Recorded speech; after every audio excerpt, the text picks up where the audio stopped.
Hello and welcome to One of These Things First, a podcast about music discovery. I'm your host, Clayton Warwick. Today's guest is somebody I've known for probably nearly a quarter century, a very talented musician in Denver, Colorado, which is also where I'm based. Justin Hackl, he owns Hackl Guitars in Denver. Hackl Guitars builds custom guitars as well as fixes and repairs guitars from average Joes like me, all the way up to touring musicians who come in and need some work done on their acts. Justin's also been in a number of bands across multiple decades, many of which I still listen to on a weekly, if not daily basis. Thanks. Justin, I actually listened to three of your bands this week. Did you really? I did. Yeah, I went back and revisited Blackout Pact, Okay. and then obviously I listen to Native Daughters on a regular basis. And then I dug into Arson Charge finally. I don't know what took me so long, but I checked out the album. That's probably a good place to start. I texted you before, talking about the podcast and coming on. But dude, that album rips. Thanks, man. Yeah, it just That is. It's been really fun. Really fun. Yeah, how'd it come together? Like, I mean, I know all you guys. You've been in the Denver music scene in Denver, metal, post-punk, punk scene for a long, 20, 30 years. Yeah, about 30 now. 30 now. That's wild. So is it just like dudes that it's obviously dudes you've known and played with, in one way Kind or of. another or cross paths with? Actually, everyone in Arson Charge I've never been in a band with before. Sweet. So after I had left Native Daughters, I kind of had told myself that I was done with music. And I kind of had that I just didn't really have any ambition to start over at all or play live ever again. I mean, that's kind of what I told myself. I was, almost feeling sorry for myself. Like, well, if you leave this, you're never going to do it again. You're never, and I genuinely believed that, or at least I had to tell myself that it was okay if that was going to happen. Just because of my age, I'm 46 now. I've been doing this, like we just said, 30 years. And the idea of trying to wrangle up people to get a band together was like just insane to me. So, with Arson Charge, it was basically, we haven't really touched on this, but I got very, very, very sick. And when I got out of the hospital after, off and on for about 2 years, my wonderful wife and mom had actually bought a really nice gaming computer for me to play games while I was in the hospitalized. But once I got out, the warranty or like the 30-day was somewhere in between there. And I was like, well, I don't need this, because I have all this stuff at home. I don't need the portable, really nice gaming computer. Yeah. So I took it back and got a nice Apple computer that could record stuff. So I was like, this way I can work on songs. I can focus on and that the whole idea was just to write a bunch of stuff that I have ideas I've had forever and just ask random people to collaborate with me. So I had Scooter, who was in Pinhead Circus and Love Me Destroyer, he did a song. And then my buddy Joey played bass on another one. A guy I'd never met before that was recommended to me from my wife. He had done vocals on another song. And then Ben Roy, who's the singer of Arson Charge, ended up doing 2 songs with me. And I released it under the thing of Hackman is okay. So it's a 4-song EP. It's on all the streaming services, but it was never promoted. It was never on a big label. It was never like advertised. There's no PR for it. I mean, it's probably gotten under 500 streams ever, and it's been out for 2 or 3 years because not a lot of people know it even exists, and that's okay. It had nothing to do with any of that. It was just for me to just do something while I was recovering from being so sick. After those 2 songs with Ben's like, this is pretty good. We should really find a drummer to do this. And I was like, I was very hesitant. But Cody, who is the drummer of Arson Charge, did end up drumming on those 2 songs. So I was like, what do you think? And at the time, both of our daughters were on the same softball team. So I saw him all the time. And we're like, we should do this. We should do this. We should do this. Like, and again, I was so hesitant to start. But shortly after that,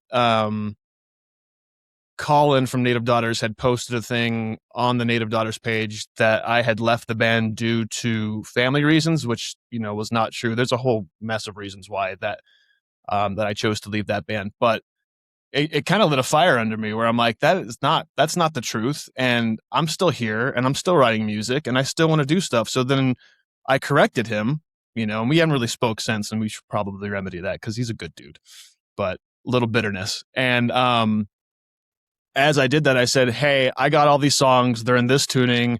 I don't know if anything's going to come of it. I don't plan on touring. I don't plan on making this a big deal, but if anyone's interested, let me know. And this guy, Chris, who was in a band called Chieftain up in Fort Collins, who had Native Daughters had played with a few times, reached out and said, hey, what's the deal with this?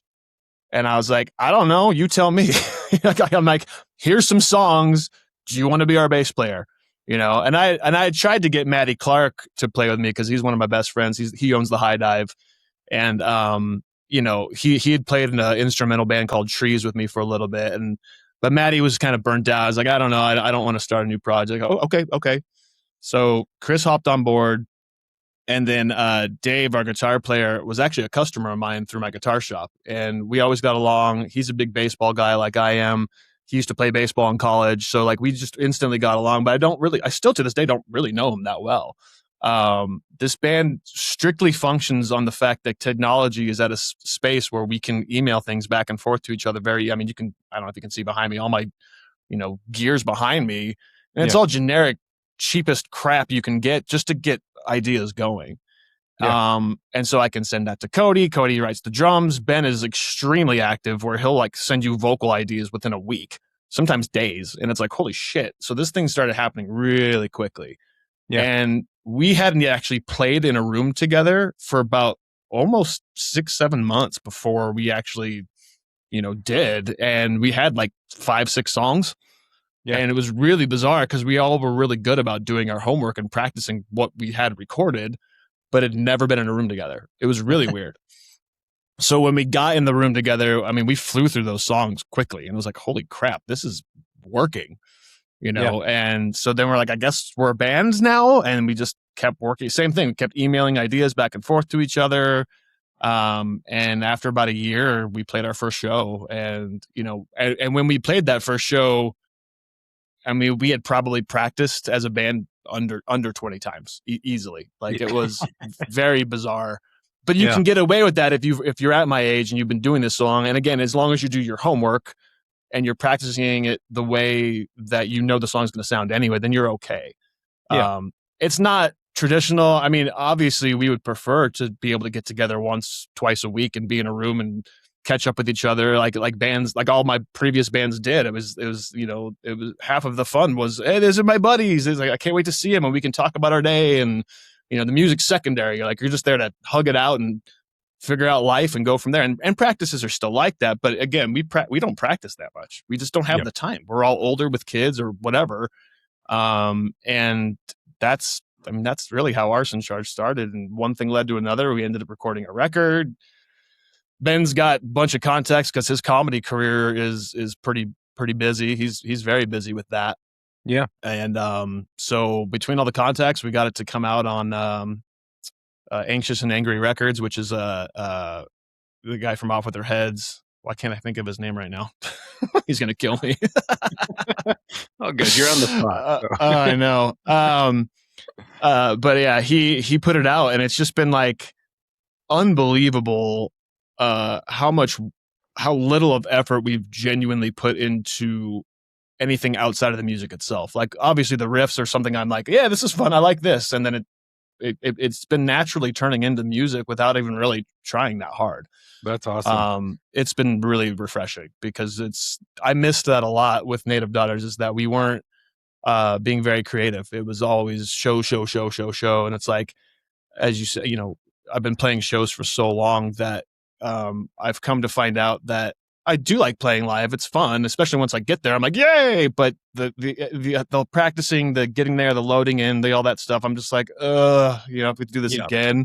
And of course, it's not that big of a deal. It's fine. It's just I am at my happiest when I am being creative, when I'm working on new songs, when I'm in a studio. In fact, I've been trying to kind of push my head in a kind of a producer role and not even get paid for it. I don't care. I don't care to make money. There's no money in this. It's just to hang out in the studio with people who are trying to make music and just be like a separate set of ears to be like, hey, what about this? What did we try this? Because I love kind of like what we were talking about prior to starting this recording. I love watching people's eyes get big from ideas that I may have. and think, oh, I would have never thought of that. And then you get to see it come to life. And I that's what I love. That's what I loved about making the Arson Charge records. I made it very clear that, like, I'm not trying to be, a dictator here, but I have a lot of ideas and I would like producing credit on this because I really do have a vision as to what this should sound like. Yeah. And it went about as smooth as you could ask for. I mean, again, it's just nice to be in a band with very responsible people that don't have zero expectations, and that's exactly what's going on. So, and by the way, it's Ryan from Off Their Heads. I just remembered. It's early in the morning. Ryan, shout out Ryan. Yeah, it is early here in Denver. We're both trying to caffeinate. Yeah, no, I mean, shout out to Cody. Like the drums on For the Damned are, dude, he's a monster. I mean, Cody is a monster. It's so good. I sent, I think I texted you this, but I mean, you know me, like anytime I get a hold of, I've texted you bands before and I'm like, dude, you gotta, like, that's just my headspace. Is the second I hear something, I'm like, I know these 5 people will love this. Sure. So I'm just constantly on, share links from Spotify. Not that I love Spotify, but it is, it is what it is. It is what it is. But yeah, I sent that out. I sent it to my, my cousin, my brother, both metalheads, a couple of guys at work, and they were just like, dude, this is awesome. So yeah, it's funny. The Ben Roy thing, when I didn't realize it at first, obviously I know him from, stand-up shows in Denver. And then I'm forgetting the name of the show he had with Adam, Kate, and Holland, where they're the Grolics. No. Those Who Can't. Those Who Can't, which was a really funny show. I think it lasted 2 or 3 seasons. I believe it was 3. Yeah. 3. Yeah. If anybody hasn't seen that show, I think it's still on Hulu. A really funny show. I should have. There's some weird gray area with tax write-offs and all that crap where it is actually hard to find right now streaming. Oh, damn. Yeah. It sucks. That's been a battle for years. And every time Ben explains it to me, my brain just kind of goes like this because I don't, there's so much legal crap going on. I think eventually we will see it on streaming services again, but right now it's kind of hard to find. I think YouTube's a good place to find it. Those Who can. Okay, gotcha. Yeah. I want to revisit it. I think I got into it during the pandemic. It was one of those things where it's so funny. It's funny. So funny. Yeah. Yeah. How did you get, because Adam, Kate, and Holland too. Right, he's the one I know the least, actually. Okay. We've met a few times. I know Andrew fairly well. We're video game nerds buddies. We actually met online through friend of a friend, and then ended up becoming friends from that. With our whole. He's a total nerd. He like makes RPG games and stuff, and I've gone to his house for board game days and do crap like that. And so Andrew is actually who I know from that crew, from Those Who Can't, quite a bit. And then Ben, he also sings in a band called Spells, and Native Daughters had played with Spells quite a bit, and Chuck from Spells, the guitar player, he put out the very first Qualm records when I was in my teens, so I've known that crew of people for quite some time. Yeah.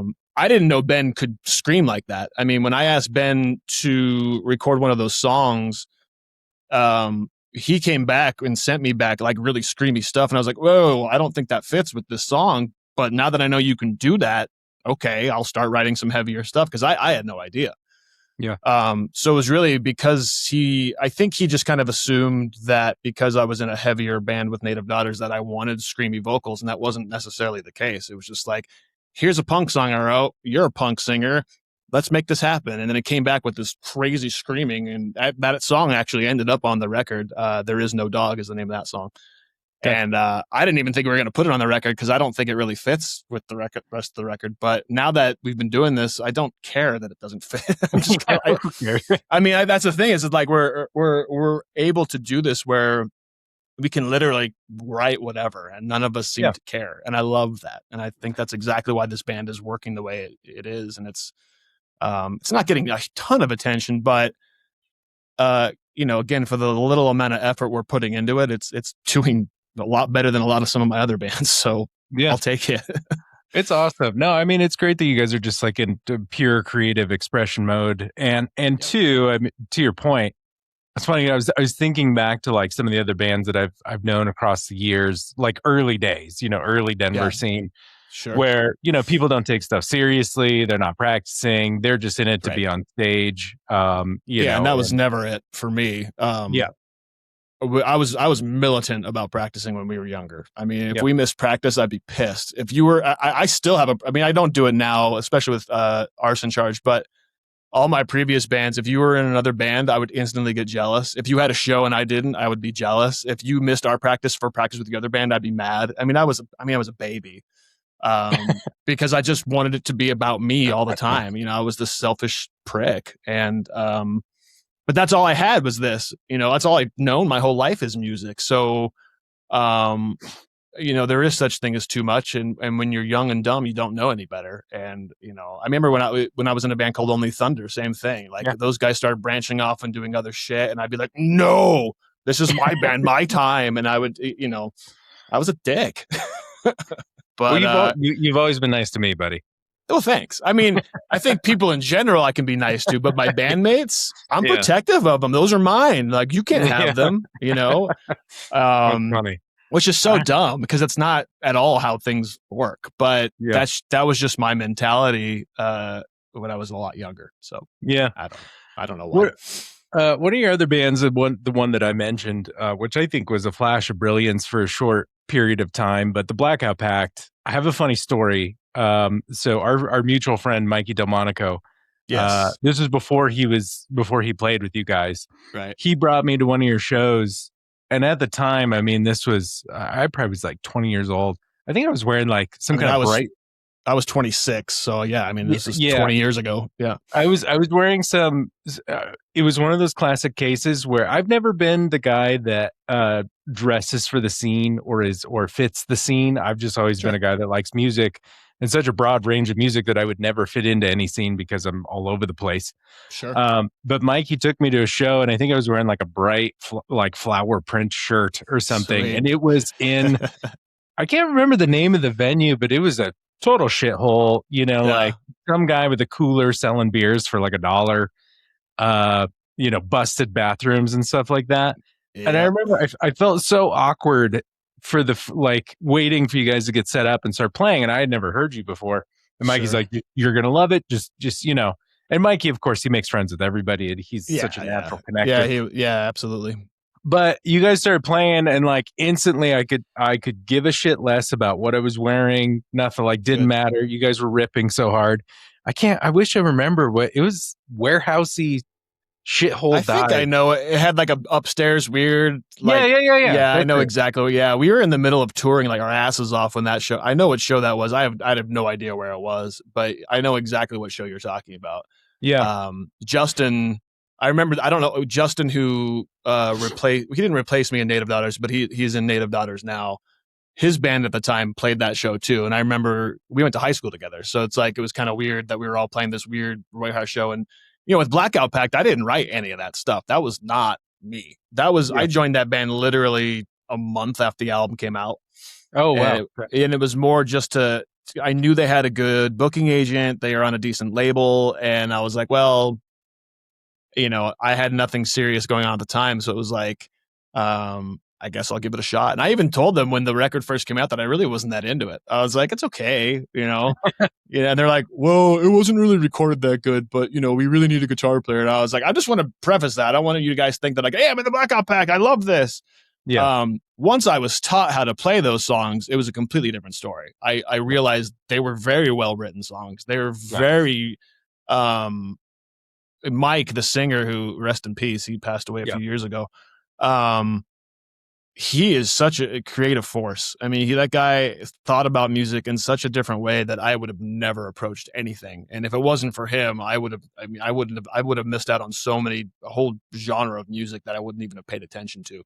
Yeah. So I don't really take a lot of credit for most of that at all. It was a 9-month span of my life. I was on the road pretty much that whole 9 months. Yeah, you guys did Warped Tour. We did. We did most of the Warped Tour in 2006. Yeah, or at least half of it. I mean, it's all a blur. I mean, it was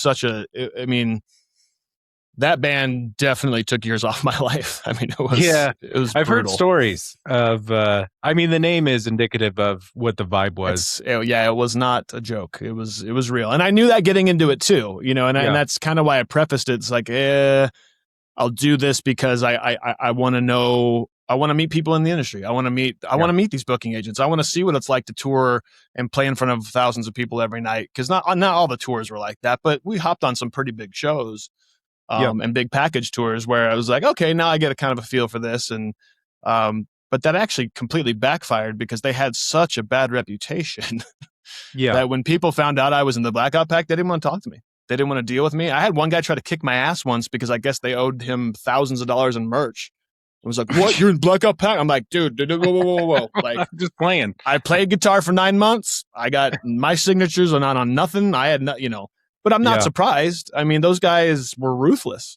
Yeah. It was, I heard, I don't know if it was true, but there was a rumor floating around that time. Cause if you remember too, I was with another mutual friend. I went with Skylar on Warped Tour. Yes. I think that same year, that was the year that Thrice and Strung Out were, and the replacements. Yeah. I think, maybe, I can't remember Anna Treyu. But yeah, we'd heard this rumor that the label encouraged like debaucherous behavior. Like it was like, get as fucked up as you can. Yeah. I mean, I never heard it straight from their mouth, but there was a time, I want to believe we were in Indiana or something like that. And we were on tour with the Fall of Troy, Heavy Lolo, and the Number 12 Looks Like You. And we were out, some house party after the show. I was the oldest out of those guys. And when I say oldest, I was 26. They were 22, 23. So I wasn't old, but I was definitely had a little clearer head. I was partying, but not like them. And I woke up in the van like I usually did, because I usually didn't want to sleep in some random person's house. So I would sleep in the van all the time. And I woke up to somebody, I think it was Mikey, our singer, telling me that, they had been arrested, that two of the guys had been arrested. And I was like, ugh. So then we missed our next show. I had to spend the whole day dealing with their parents, try to send money to get them out of jail, get them out, and all, it was a total disaster. Yeah. And the next, I want to say 2 or 3 days later, the label calls us and they're like, hey, congratulations, you guys have sold more records this week than you have all year. And I'm like, fuck, don't tell them that. Fuck, and it's like, so shit like that, and that's the only thing I can confirm. Yeah. Because I heard that and I witnessed all that. And, I had to kind of lay down the law where I was like, look, I like playing with you guys. We have a lot of good opportunities to make something great here. We had bigger labels looking at us, and the idea of writing a record with these guys was very exciting for me because I didn't write any of those songs. So, but once I had learned them and got the vibe of the band and what they were going after, I was like, I can't wait to write new shit with you guys. This is going to be really fun. It never happened because a lot of reasons why. But it was just, I just finally said, as long as we show up to our shows on time and we play well, I'll stay out of your hair. You guys do whatever the hell you want. I'm not your fucking dad. It's just, but it got, the first couple months, it was embarrassing. Here we are. I think actually the first tour I did with them was with Lawrence Arms, and I can't remember the other band, but there was 200 to 400 people every night, and here we are, just fucking up and playing like shit. I'm like, why am I even here? Yeah, like, this is stupid. Like, and not only that, you guys have a good booking agent, have a record that's getting heavily pushed, and you guys just want to get up there and screw around because we're the Blackout Pact. Like, come on. Like, rein it in a little bit. And they did. Eventually we did start playing a lot better. But again, I think the party and just got to be too much. I mean, the original guitar player was gone within the first 2 months. So there was no original guitar players by the time, by the third month I was in the band. Yeah. I think that's when Mikey joined up with us. Yeah. And I don't know, man. It was wild. I'm really glad I did it. And I'm really glad you brought it up because it really was a huge changing point in my life musically, because it got to a point where I had finally gotten to experience what being on tour was, like, on a real level. And I got to see all these great venues. I got to play all these great venues. I got to meet a lot of really great people through it. And I also realized that maybe it's not for me. Maybe this isn't, again, and even then, maybe the idea of starting over and trying to push that way. And again, I was only in my 20s, but it felt like I'd been doing it forever because I started playing shows when I was 15. Yeah. So there's 11 years of playing shows all the time. And I was just like, what the fuck am I doing with my life? When It did was you, hard. or how much longer after that did you, because I remember you telling me the story of you found the guitar school in, I think, Arizona, you said. Yeah. How much longer, like, was that in your, early 30s that you found that? 2008. So I would have been 28 years old. Oh, Yeah. okay. All right. So Yeah. not long after that. It was literally the year. It was like a year after I started saving up money because you can't work for that school. It's 10-hour days at that school. So Gotcha. you're there from, I think it was 7 a.m. till 5 o'clock at night every day. And so there's no time to work. So you have to have enough money to be able to just, go to school, go home, sleep and eat, go to school, home, sleep and eat. And thankfully, my buddy Anthony, who's in a band called Stereotypewriter at the time, lived about 20 minutes from that school. So I just rented a room from him. So it all worked out the way it was supposed to. But yeah. What's the name? What's the name of that school?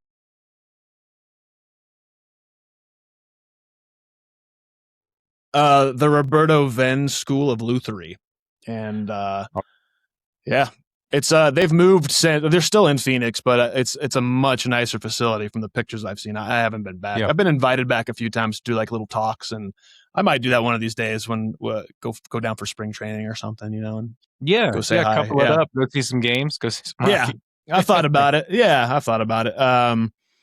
But my nickname at that school was Bandsaw because I kept fucking up all the time because I had no real woodworking skills prior to going there. I mean, it was just like it was kind of like a shot in the dark. I didn't know what else to do with my life. It's like the idea of making any real living at playing music was out the window for me. And again, I had no real education. I dropped out of school. I mean, I got my GED when I was 15. I started touring when I was 17.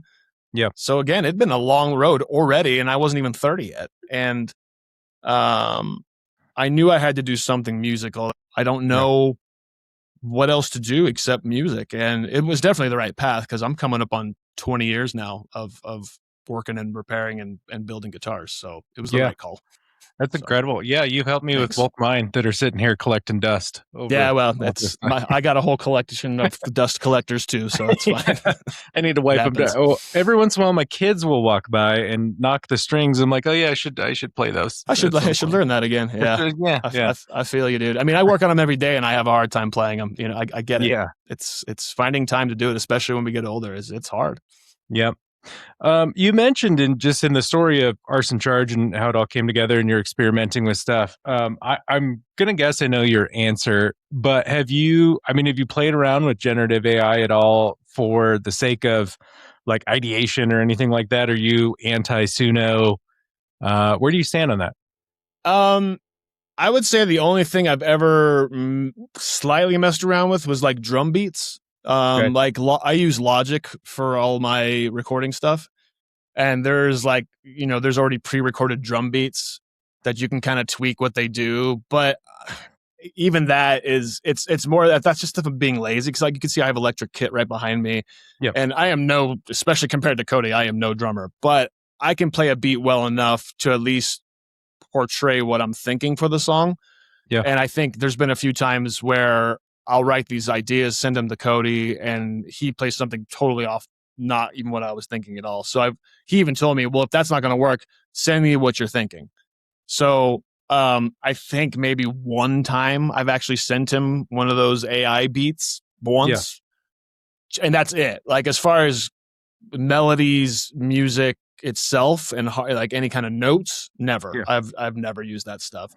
My opinion on anything musical, period, is if the end result is what you want out of it and you truly believe in what you've done, and preface this with and you can pull it off live without cheating like an asshole, then I think it's okay. I mean, that's where I get annoyed, is that a lot of these, musicians will get up on stage, hit play on their laptops and just sing along to it. And it's like, that's not live. That's just your live voice, I guess. And there's probably like 1,000. I mean, and bands use backing tracks all the time. We use backing tracks for some of our stuff sometimes.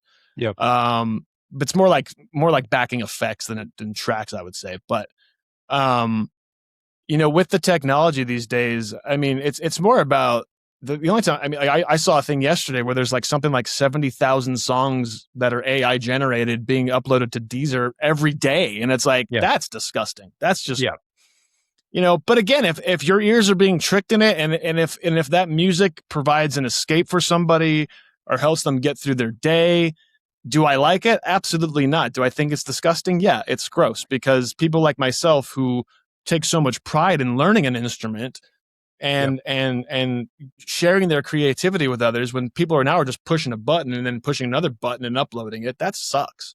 Yeah. But again, music's supposed, for me at least, is an escape. It can be calming, relaxing, exciting. It can be so many different things. And I think that's what's so beautiful about music. But when you take away the human element of it, it's sad. It's just sad. But who am I to tell anyone what they can and can't like? It's not my, I know what I like, and I know how much of a snob I can be about music, but no, I mean, it's true. I know I am. I know. That's my wife. She knows. It's just, you get to a point where, especially again with the guitar repair, I mean, I have to deal with all walks of music, and I would say most of it I probably don't care for. You know, the guy comes in my shop, do you hear the new Buckethead? No, I did not, and I don't care, Do I think he's an amazing guitar player? Of course I do. It's not something I want to listen to. Yeah. So, I don't know. We are right at this cusp, right, of like AI being very scary. And I've been fooled for sure. There was someone I came across, and I was like, it was like kind of like this modern new wave, had the very 80s feel to it though, and I loved it, and then figured it was completely 100% AI generated. And it just took, it was weird because it changed the way I listened to it. When I listened to it before, it did sound like colder, like in general, but then when I listened to it again after finding out, it just felt soulless. Yeah. I mean, you got tricked, right? Like that's gotta feel like shit. Yeah, duped. Yeah. But just in this experience and connecting with all my industry buddies, I have heard a lot of people that are like, look, like if I have an idea, I can go to Suno and then flesh out the idea more. And then it's like something that I hadn't considered. I can hear it, and that helps me in the creative process. And I was like, that sounds reasonable. Yeah. And that's kind of what I meant too. Yeah. Is that like, if it's helping you shape what you're ultimately trying to do. Yeah. Okay. I mean, I take inspiration from movies all the time. I'm a movie junkie. So there's times where I'll hear something in a soundtrack, or I'll hear or an idea from a movie or something. I'm like, whoa, that's cool. And I'll start playing my guitar on the couch while watching. And like, I mean, so I'm using something else there to inspire me. Is it AI generated? No. But again, inspiration can come in so many ways, shapes, and forms that it's obviously not going to go away. And if someone needs to use that to help them or wants to use that, I mean, again, who am I to judge? I mean, the way I write and play might be, I mean, these days people aren't even using real tube amplifiers anymore. They're using amp modelers, because it's easier for them and they're easy to fix, and they can get a million different tones out of them. And, some of it sounds okay. Most of it I don't like. But again, that's not my band. If one of my bandmates started using it, I'd give them hell on earth. I'd be like, get the fucking thing out of here.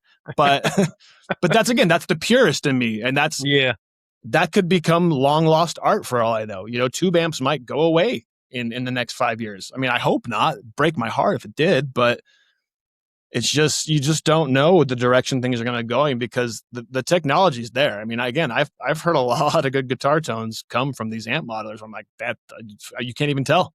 Can't even tell the difference, and wow. But again, I just replaced the tubes in my amp the other day, and you can't beat that, like I popped out the old ones. It's like replacing a light bulb. You pop out new ones, put it, and I turned my amp on. I was like, oh, it sounds so much better. You were never going to get that sensation from an amp modeler ever. You're going to get click, download, click. Oh, I have that tone. Yeah. Okay. You put zero effort into that. And I guess it'll sound cool for a second, but it's so disposable, right? There's something to be said about spending the money, waiting for it to show up, taking it out, getting excited about it, actually fiddling with, I like fiddling with shit. That's what I do, and I think most creative people who put out a lot of content are people that fiddle with a bunch of stuff, because you have to keep messing with things until you find what works for you. And again, AI is not. I don't like it, but I'm not using it. So yeah, I don't It's care. not going anywhere. Yeah. No. No. I mean, the AI band, like all those songs can go to hell. I mean, that can. I don't. Okay. That's gross. Yeah. Because especially because you're taking away ears from people that might be listening to something that was human made. That's what's so sad about it. Yeah, no, it's wild. I mean, there's so much good music out there. So many, and um, I consider myself quite a hunter when it comes to trying to find music that I like, that sounds like stuff that I like. Sure. And I'll come across bands that have 2,000 plays per song, and I'm like, this band's fantastic, and it's it's real humans making art. Yeah. So it does bum me out when I see some, like, you see in the news of like AI band is charting on Spotify, and you're just like, what? Why? It's sad. Yeah. It's sad. And you think too, like, obviously whoever produces that and whatever label owns it, I mean, it could, it could just be like 100% of the money going back to the label. I mean, yeah, I have no idea. It's not like I've never really made money off my music, so I have no idea how that works. Well, yeah, I think on the music discovery front, I mean, you and I both come from a different era of, to discover music, there was only a number of avenues. You can go to a record store and, go to the listening station, put on headphones. You could go to a show with your friend where you had no idea who the band was, and then you see opening bands. Or you'd hear it on the radio or TV. Which just, I mean, outside of, obviously, like, Netflix has done a really good job of, like, music is very central to the whole Netflix experience. Sure. Even with, with Kate Bush's track, I mean, it recharted after. That was wild. Like globally recharted. Yeah. But yeah, just curious, like, for you, where are you at with music discovery these days? How do you find new stuff that you enjoy? Is it mainly through people like me sending you random shit? Is it Spotify discovery? What do you do? I actually use Apple Music, and recently have been shown a few new things from that. Like, I have a playlist that's like, a ridiculous amount of songs that I started on Spotify and transferred over once I got sick of Spotify. Yeah. And so they use all that info to create algorithms, to make a radio station. And there's a band from, I believe they're from Portland, or at least the Pacific Northwest, called The Wipers, early 80s punk band. And I've heard the name forever. I've seen bands I like wearing their shirts. So I've known the name, but just never bothered. I love that band now. And this was recently, so it's funny you say it. I mean, this just happened where Apple Music randomly put on a song by the Wipers. I'm like, holy shit, I love this. What is this? And the dude's still around. I guess he lives in Arizona now. If you buy their record, the actual vinyl, you get it shipped straight from the singer. I think he's in his 70s or 80s now. So it's like, it's so cool. And it's stuff like that makes me happy. I gave somebody who's the singer of this band from the early 80s money directly to him, and he sent it directly to me. And it's great stuff. It's so underrated. So that's one way. Actually, Instagram feeds are a big way I discover stuff. And then I got a buddy, Paul, who was in a band called Red City Radio for a while. Okay. And he hasn't been in that band for a while. But again, going back to the video game nerd thing, we play a lot of video games online together. And he's really good about keeping me in touch with like current punk rock stuff. Like, check this band out, check this band out, check this band out. And I was like, oh, whoa. And most of it I usually like, because I've been kind of detached from most things for a very long time. So it's more word of mouth. And I've been lucky to surround myself, with so many different musicians throughout my life that I always have some kind of somebody nudging me to listen to something. Yeah. And so I'm pretty fortunate with that. But I would say newer stuff that I'd never heard before, a lot of that comes from me kind of creeping on people's Instagram pages. Someone's like, check this out. Oh, okay, I will. Especially if it's somebody I respect their musical taste, or they might have a story that they added a song to, some random thing like that. And I'm like, oh, what is this song? I've never heard this band. And then I go listen to the album. I mean, that's the nice thing about the streaming, right? Is that you can instantly listen to a band's whole album with a click of a button. Yeah.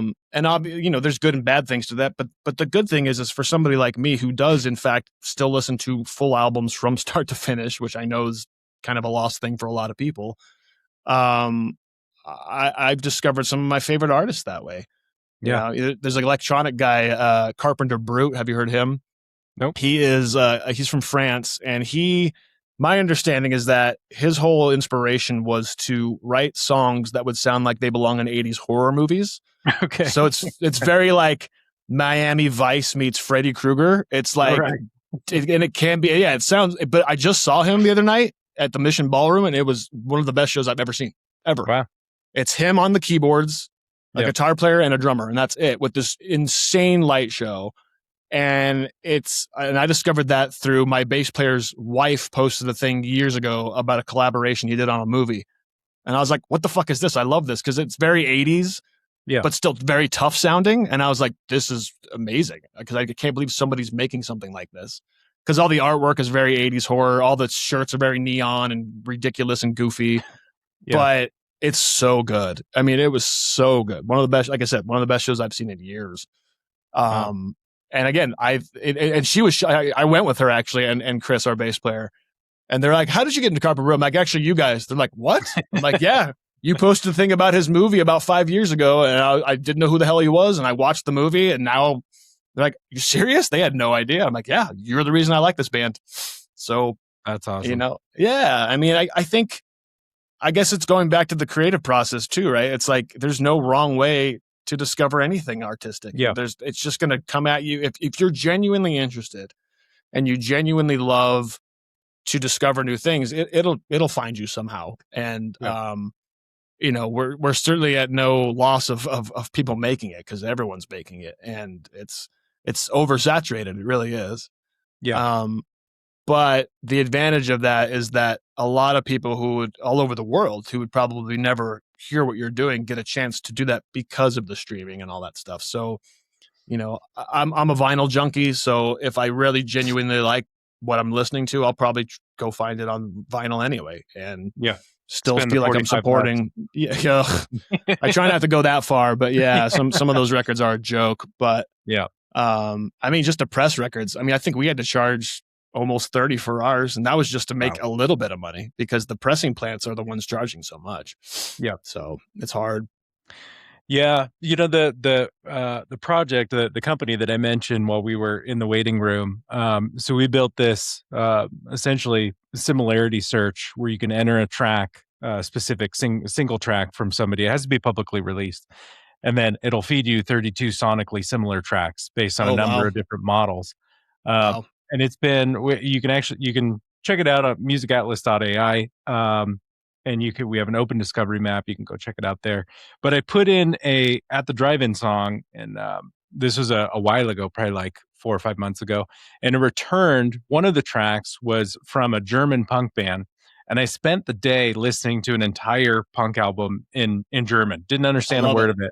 But like, it was such a fun experience. And I was like, this, 20 years ago never would have happened. I would have no idea that band was in Germany existing. Exactly. But yeah, it was a blast. And I do think, I mean, for me, discovery kind of went sideways with the Spotify era. I mean, I love, again, it's like a love-hate thing, right? You love having all these millions of songs at your fingertips, but even like Spotify's AI DJ, feed me the same things over and over again. And then too, it'll try and infuse stuff from the majors. It's like, all right, we're going to switch it up and listen to Sabrina Carpenter. And right. in no part of my listening history have I indicated that I would enjoy Sabrina. No offense to her, talented. Yeah. Awesome, but espresso jams, dude. I love that song. Just not for me. Well, we got about 10, 15 minutes left. I do want to spend some time talking about Hackl Guitars because obviously, I mean, that's your main source of income. Like I said earlier, you worked on both my guitars, and I know you're keeping busy with that. But I'm curious to know, like, I mean, what are some of the cooler, more notable, even if you didn't care for the music, but, some experiences that have been cool or notable about people that have come through your shop to have their guitar worked on, or I saw recently one of the custom guitars you built on Instagram that looked super cool with like a arcade game. Had a little button on it, kill button. Yeah. But yeah, just some of your experiences building and working on guitars over the past 20 years. I mean, one of the cooler things was Tom, the singer of the band Cinderella, the 80s glam metal band. Yeah. He called me once to have an acoustic pickup fixed because they were playing at the Grizzly Rose. And I was like, what? Because I listened to them when I was in elementary school. Yeah. So that was pretty cool doing that. That band Kvelertak from Norway, they're huge out there. They're not as big in the States, but they're a big band. They showed up in a giant tour bus because I work from home. So having this giant tour bus show up at my house was really funny. And I had 24 hours to basically glue 2 headstocks because they're mean to their guitars. They were like throwing their guitars everywhere. So that was kind of a funny day. The Specials from London. I think they're from London, but the traditional ska band. I got to work on their guitars and hang out with them for a day. That was really cool. The weirdest one was this producer. His name is Eric Valentine. Mm-hmm. And if you look him up, he's done a lot of major label pop hit stuff. The one he's probably most well known for is Smash Mouth. Okay. That was him. All right. So probably made a lot of money on that one. Yeah, probably. Well, I don't. Yeah, probably. Maybe. But he emailed me directly, and I didn't know the name. And but he's married to a lady named Grace Potter, who's I don't know. I'm not familiar with her music, but she's big. But they were headlining Red Rocks and recording a live record. So he had asked me to come up to Red Rocks with as many tools as I possibly can to set up all the guitars to make sure that everything's dialed in for the live recording. Yeah. And so I was like, yeah, that sounds like a fucking great day. I get to hang out backstage all day and work on guitars at Red Rocks. Let's do this, And yeah. So when I met him, that's when he told me the Smash Mouth story. And then he'd worked with Queens of the Stone Age and the Dwarves and all these like guys. I was like, whoa. And so like getting to pick his brain all day while getting paid to work on guitars was really cool. It's like, again, do I like most of the music he's worked on? Not really. But I don't know that he does either. The vibe I was getting was like, it's a job. I'm in California and I have a studio and people trust my ear to produce music like this. And I think at one point he told me the singer Smash Mouth told him that he ruined his life or something like that, something funny like that. I was like, I guess I don't know, whatever. But that was a really fun day because that's ultimately what I love about music in general, right? Is the connections I get to make and that I get to talk about funny stories or goofy things that happen, just like I'm talking to you right now. This is the part of music I love. I love connecting to people. I love sharing experiences. I love hearing the crazy stories, the weird stories that come along with all this because nothing about being involved in the music industry is normal. Nothing. No. You have to genuinely love it to be able to do anything with it. And there's a 90% chance you're not going to make any money at all. And for those other 10%, congratulations. I hope you can stay humble. There's been a few bands that I'm not going to mention that have gotten some success that have become total rock star assholes. Yeah. And it's a bummer. And I hate to see that, we're all human. And I don't care if you're on the biggest stage in the world or playing in front of 5 people on a Tuesday night. We're all trying to do the same shit. We're all putting in the work. We're all trying to just express ourselves in some way, or at least get some kind of therapy through all of it somehow. And so when that rock star mentality comes around, it makes me, infuriates me. I hate it. Yep. And I'm very glad it's never happened to me. Yeah.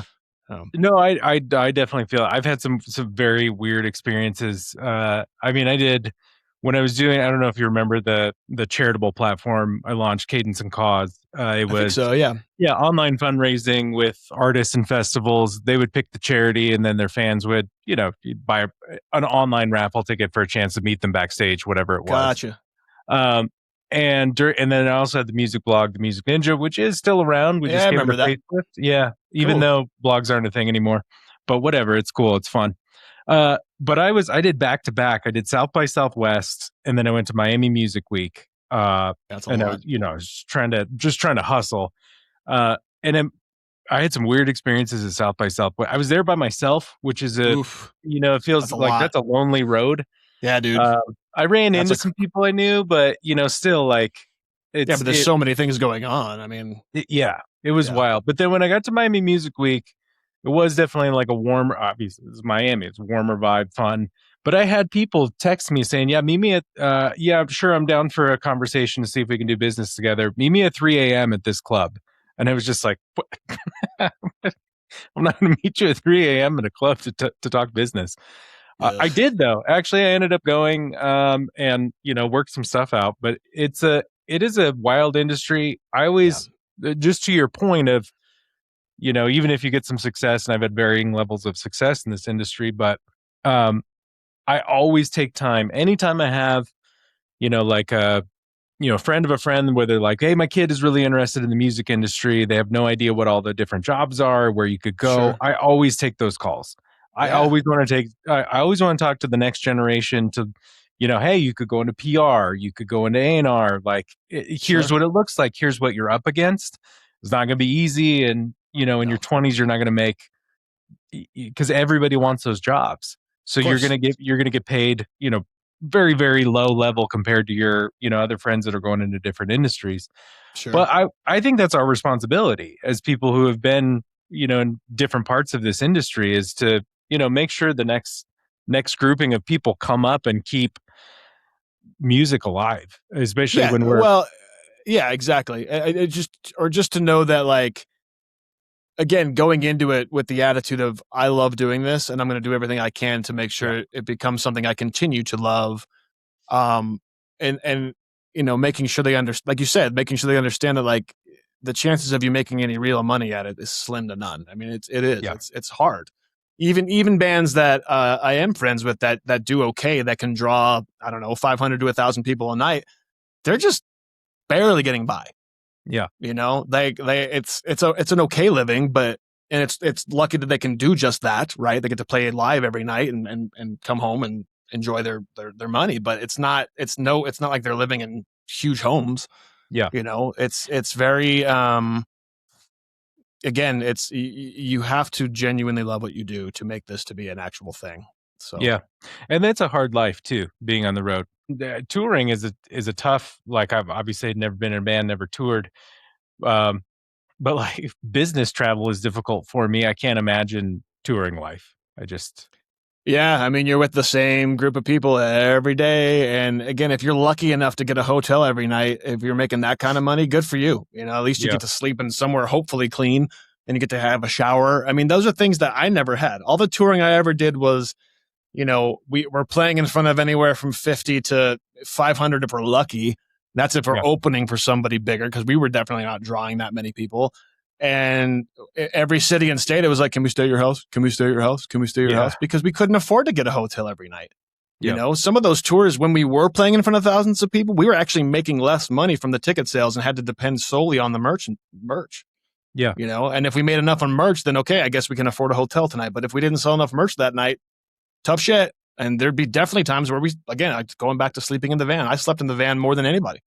Yeah, I didn't care. If it gave us, and sometimes we didn't even have enough to even get to our next show. We had to be so worried about it, and I didn't care because I had nothing else going on. I was in my 20s. I didn't have a kid. I didn't have a family. I didn't really care what happened to me. So it was fine then. Yeah. But like Arson Charge got offered to play the fest in Florida this year, that big Gainesville fest they have. Yep. And the idea of that's great, but I'm not going to spend that kind of money going all the way out there to play at 2:00 on a Sunday at some coffee shop in Gainesville. I'm sure there'd be a decent amount of people. Again, Ben, our singer, has a pretty good draw himself just from his comedy and his other band spells. But that's Ben. That's not us. That's just, so it'd basically be like spending about $1,000 in plane tickets and travel and all that other stuff to play in front of 50 of Ben's comedy friends. Yeah. It's like, if I didn't have a family or a business to raise or everything, it'd be different. I'm like, of course, let's go party in Gainesville. But I don't have that kind of money and I don't have that kind of time, and not to mention all the other health stuff. We didn't even touch on any of that. I mean, my health isn't great. So when I'm not home, it can be a little scary sometimes. I have to be very diligent about keeping up on everything going on with me. So it's hard, and I think the Arson Charge stuff is fun, and I'm glad we're doing it. But unless the right opportunity came up, I don't know that we're going to see much of the road. I will. I mean, if some band's like, hey, we bring a couple hundred people a night. You want to open for us? Yes, absolutely. You know, and I would make that work because to me, that would be worth it. But I'm not going to do the playing in front of the sound guy tour. I've done that tour many times. Good deal. Well, we're just about at time. Let's see. So people can find Arson Charge, all major DSPs, right? Yep. All right, cool. Or I mean, what do you guys prefer? Do you prefer people go to Bandcamp, support you there? I love it there. I mean, you can go directly to Ancients and Agri's website and get all of our merch and albums straight from them. Okay. But I think the link is on Bandcamp for all that stuff. I'm a big Apple Music guy, but you know, as long as it's not Spotify, I don't really care. You know, I mean, even people who use it, whatever. I mean, again, music's music. You got to find it somehow. But yeah, you can find Arson Charge pretty easily if you search for it. Yeah. Yep. And then it's hackleguitars.com. Yep. HACKL. Yep. Yep. All right. Good deal. So if you have that's actually a question I have. Do people ship guitars to you to work on? You ship them back? Not often. I have done it. People usually like in smaller rural areas. Like I've had people from like Wyoming and Montana send me stuff in the past. But yeah, most of it's usually pretty local, or at least within an hour or two driving. Like a lot of people from the mountains have to drive down here and bring stuff and leave it with me. But yeah, I don't take too much shipping stuff, but it does happen occasionally. Yeah. So if you are a touring musician, you're coming through Denver and you need work done on your guitar, Hackl Guitars is the place to be. Justin Hackl, your man. And just I'd mentioned musicatlas.ai earlier. If you want to discover new music, you can go there, click the open discovery map, enter any song you want in the world, and it'll give you 32 sonically similar songs. Super cool. Check it out. Special shout out to Andres Lacin. His song Oculto is what welcomed us in. He's a very talented musician from Argentina, and love that tune. And yeah, we'll go ahead and close out. Thanks so much, Justin, for coming on, and thanks for everybody listening. Thanks, Clayton.